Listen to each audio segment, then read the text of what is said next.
like to welcome you to my service journey through the evolution of a frog. Just like how a frog starts his journey of life in an egg, I started my journey of service in my 8th grade year at St. Paul's. In 8th grade, my brother Alec took service leadership, and hearing all the great stories of service leadership and seeing the transformation he had as a person through it all, I knew I wanted to be part of something truly special, because if it could change him for the better, then I wanted to be part of the experience as well to see how much I could change. So now I've come into service leadership like a tadpole comes into the world, not knowing what to expect but excited for what is to come. The first speaker that came into our class was the daughter of one of our teachers named Felicia. She was able to give us insight of what it truly took to be part of service leadership. She also taught us terms like fake it till you make it and how service leadership has helped her in her life. Our next speaker was Miss Tyndall. She gave us a moving presentation that gave me insight on who we are going to be with on a daily basis in class.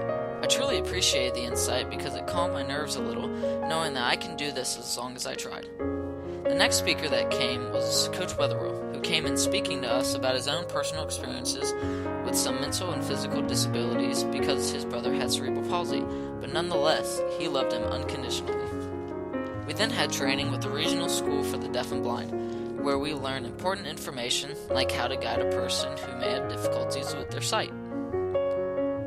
But nonetheless, the best teachers we had were our own.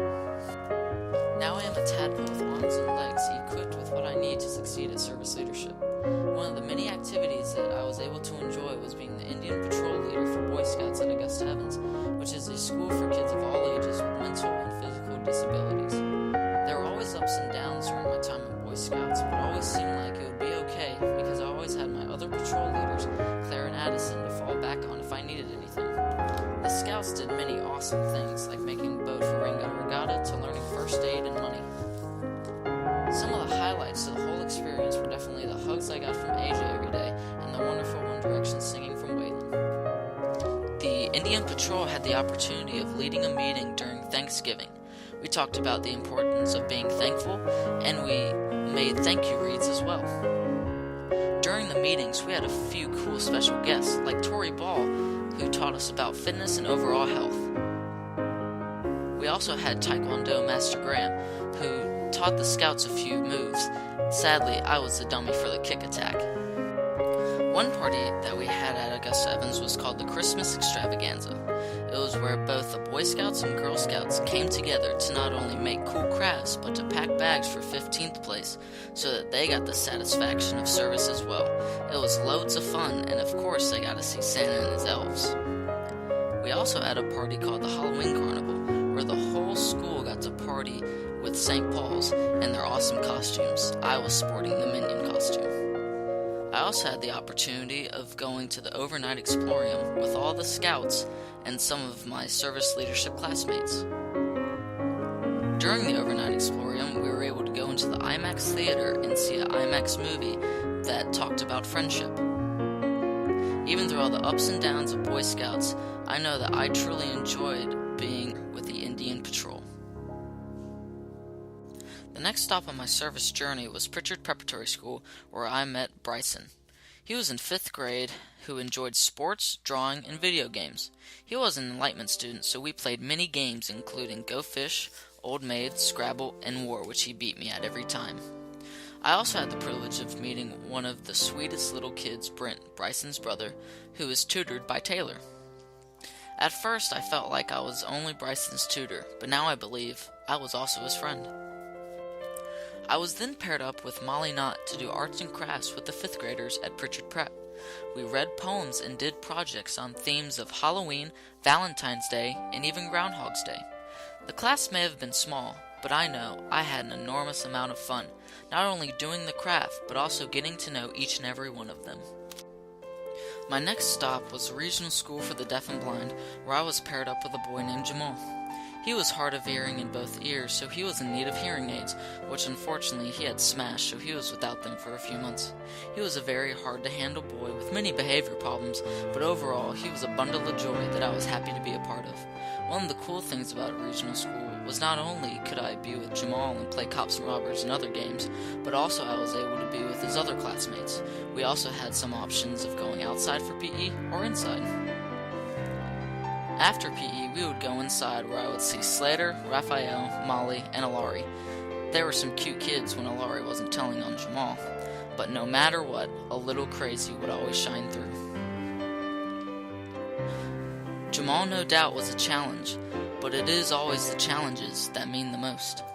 And after a lot of hard work comes celebration, and we did just that in Miss Lerner's Hanukkah Christmas party. We learned about the history of Hanukkah, ate amazing food, and of course played dreidel. I have now developed into a baby frog in my journey, ready to go beyond the pond to see what else I can do. My first stop was the Mole Heron home, where myself and other service leadership students gave the residents there a Christmas party to remember. We made holiday wreaths while drinking hot chocolate and eating cookies. It was nice to see that something so small as a party could truly change someone's day for the better. We then were able to see all the residents' fully customized room. It was truly a sight to see. The next adventure was at the community dinner that we had at Big Creek Baptist Church. We made and served food for the poverty-stricken residents around the area. We also were able to give coats to the residents since they did not have the money to buy them otherwise. That experience took me back to Colorado Springs, where I was a volunteer soccer coach for a U8 Latino team. It hit me pretty hard knowing that I might be one of the sole sources of happiness because I was able to teach them the game that they loved and cherished. I had the opportunity of creating my own service project during the month of November that focused on veterans and active duty military. Through the help of my partners Slater, Madeline, and Meredith, we were able to find a residential area for veterans called Eagles Landing. We made goodie bags that included toiletries, popcorn, and hot chocolate. Not only was the service project good in the moment, but it also created a bond between St. Paul's and Eagles Landing for years to come. Going into the class, what did I want from the journey? I wanted to make friends, create memories that would last forever, and of course help others that are in need of it. Being almost at the end of my journey with service leadership, I am proud to say that I believe I have done everything I wanted, and now knowing one thing is true. No matter who you are or where you come from, you can change the lives of others. I must say one thing. I am happy that I was able to have that realization of what kind of person I can be while being with the great people of service leadership.